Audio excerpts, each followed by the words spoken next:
Welcome, Bulldog fans. It's back to SEC season for Mississippi State after a 35-10 whipping of Brigham Young, which was a little more dominating than the scoreboard showed. Talking to Coach Dan Mullen today, Steve, he had a lot of compliments from Mark Stoops' team, said they're one mental mistake basically away from being undefeated. Cut a little slack on that. But he really respects the job Kentucky's done. And let's face it, we've talked about this before.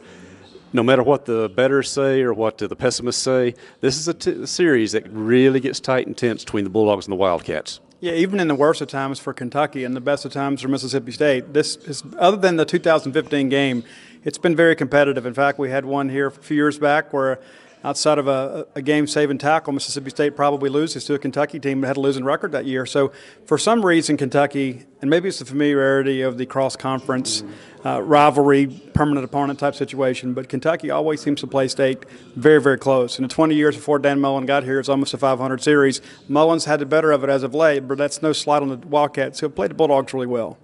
Steve, we'll talk more about Kentucky when we do our Friday get-together before a game day. Right now, let's talk about what we heard from Dan Mullen today, and we have posted some of what we learned material on genespage.com already. Let's talk about injuries first. He didn't come out and say Martinez Rankin would play, and said more like a late game week decision, probably Wednesday, Thursday, when he can get out there and start practicing. So maybe kind of iffy on Rankin getting back in. Yeah, and you know, that might be the better way to do it, David, to save him for that road trip to A&M. If he can push off and he can handle himself this weekend, he might play. But Greg Allen acquitted himself pretty well last weekend against BYU, so there's not that ultimate urgency where you have to rush him back from the injury. But, you know, David, we've seen some progress in Rankin over the last couple of weeks. There was some that feared he may be lost for the season. That does not appear to be the case. But how can he play with the pain, and what will his ultimately his effectiveness be going forward? So maybe another week is helpful for his recovery. And again, talking about an offensive lineman, yes, today's spread offenses, they have to be a little more lateral than they used to be, but still, offensive lineman, it's not like a receiver or run back who has to cut all the time. However, a defensive tackle has to do a lot more cutting these days, so we're kind of more iffy still on Corey Thomas's status. Yeah, I think Corey's still probably out this week. We'll see how the week goes, but just based off some murmurings behind the scenes, I think it's probably another week or so before we see Corey Thomas back. The good part about that is that Trey Brown and Grant Harris have really played well for the Bulldogs. You haven't really lost a whole lot in the defensive tackle rotation. Rankin being a future NFL tackle, having him out of lineup is a much bigger deal. So you feel like if you have to give Corey another week, you're probably okay. But if Greg Allen can play as well as he did last week, he's probably in better shape.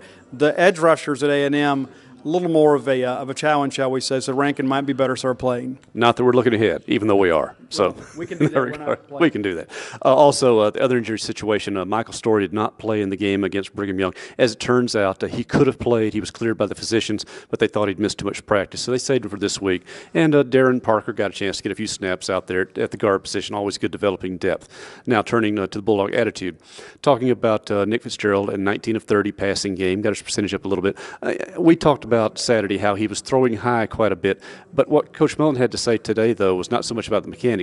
He said that Nick generally was making the right decisions against what Brigham Young was throwing at them, and the BYU did throw some different defensive twists they did not expect. So kind of a compliment for his quarterback's work and decision-making in that game. Well, also to point out, too, it's a season high in yards and completions for Fitzgerald, and Bulldog fans are saying, the passing game's got to get better. Well, the Bulldogs committed to that this past weekend, showed some progress, still a work in progress. But my hope is with the Kentucky secondary coming in, it's had some issues. Perhaps the Bulldogs can build on last week's successes and then take a big step forward in November. Also, Eris Williams, topic of conversation today, quite obviously, after a 114-yard game. And Eris, Dan came out and admitted what we all would know. He's a guy who just gets better and better and better as games goes on. Now, we've seen what Kylan Hill can do. We've seen what Nick Gibbs can do. You don't want to take them off the field too much, but the advantage of having Eris out there just doing the A-train thing, by the third and fourth quarter, it really starts to tell. And this is the kind of physical Kentucky team that Williams really has to run the ball hard. So this looks like his kind of week. And Kentucky runs a lot of different fronts, and so your splits are going to be different. So it may take a quarter or two to kind of get settled there. The good thing is the Bulldogs play Kentucky every year, so there is some familiarity in that respect. But you're right about Eris Williams. He is a guy that gets stronger, and I think the fact that guys like Nick Gibson and Kylan Hill are able to get productive carries enables you to rest him a little bit more so he is a little bit fresher in the fourth quarter, and that could be big in a ballgame like this. Now, you were on field side. I was in the press box, obviously, for the game. Coach Mullen talked about Dedrick Thomas and what he's been able to do with the ball after he catches it now. You saw some of that first end. You also saw a couple of drops that Coach Mullen mentioned. He called them bad drops, in fact. I thought they were kind of tough throws, but that shows the demands being put on this receiver corps to go out there and make plays for their quarterback.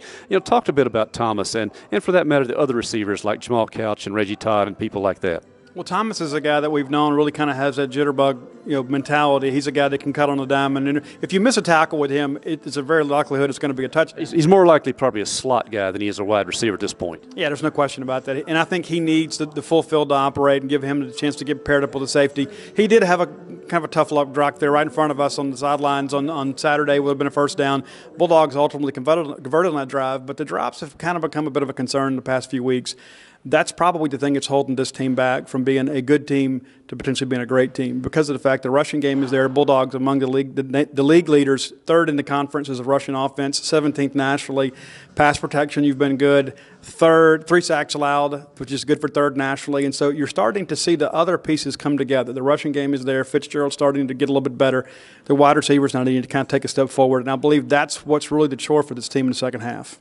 We only got Coach Mullen today in the Monday afternoon session because Fitzgerald had his class conflicts. He was not able to attend today like he normally does early Monday, so we'll probably get him tomorrow evening. Tonight we coach Todd Grantham, defensive players. Obviously, Coach Grantham, the first thing they're going to ask him about is his experiences playing against Kentucky at Louisville. So he knows as much about Kentucky's offensive style, probably more so than Mississippi State people do because he recruits against them the years at Louisville. He certainly scouted for them as well. Grantham, his defensive style against Kentucky's offense, what would you expect him to say tonight?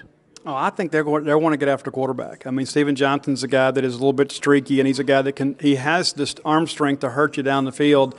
But he's one of those guys, I don't know if he can consistently do it. You got to give him some different looks and kind of get in his head a bit. And, Grantham has coached against Kentucky in a rivalry standpoint. So it's a little more different, you know what I'm saying? It's one of those games that kind of sets the tone for your season, whereas Mississippi State plays Kentucky. It's just a matter of the SEC slate.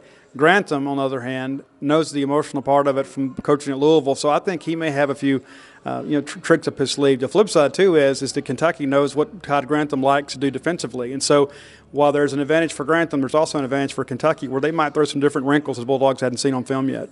Catching up on a few things from the weekend, Steve. Not a big visiting list, but you mentioned there are some prominent names the state really is focused on now.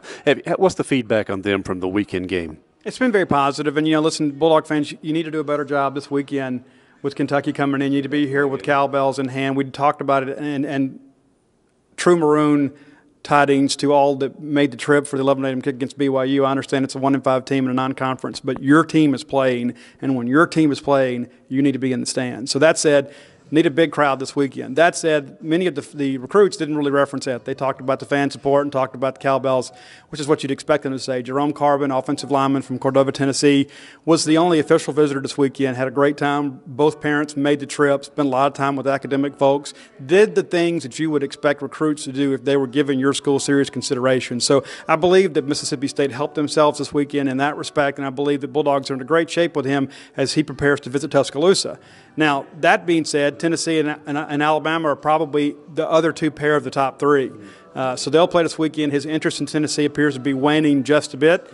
But the defending SEC champs, probably the team to beat right now, it may boil down to as simple as will Alabama take him? And if they do, I think he'll go there. If he doesn't, I think there's a real good chance he comes here. Quick wrap-up on this, too. Do you expect a big recruit visit that weekend from Mississippi State, Kentucky, since it's the last home game for a while? I do, and I think there's a real effort among the Bulldog staff to get the kids into town because, number one, it is a 3 p.m. kick, so everybody can come, spend the day, and start. We'll get here early enough without, getting up at the crack of dawn, and then have an opportunity to get home before midnight. So it's a great opportunity for Bulldogs, but Bulldog fans need to do their part and turn out in numbers this weekend. It should be a sellout crowd because this is going to be one of the last ball games we play in Davis-Wade until it gets really cold. Then it'll be a lot of daytime football. But this is a huge ball game for the schedule and for recruiting. And long-range forecast for the weekend, cool conditions, kind of like today. Cool for me. I have some friends here who, unless there's tundra on the field, don't think it's football weather. So looks like a clear, sunshiny day. So great football opportunity. Make your plans to be here because, as Coach Mullen has repeatedly said, you fans will have a big part in State's recruiting success this season. You got to finish off the class strong because there's just a few pieces put in place, but they're very big pieces. And, of course, you want all the support you can from Mississippi State as they resume SEC season hosting University of Kentucky, 3 o'clock. Bulldogs 4-2 overall, 1-2 SEC. Starting these two games with Kentucky and A&M, which will be huge determinants in what the Bulldog postseason picture will look like. So for Steve Robertson, for Gene Sundahl, for Mike Nemeth, this is David Murray from the Seal Center on Mississippi State campus.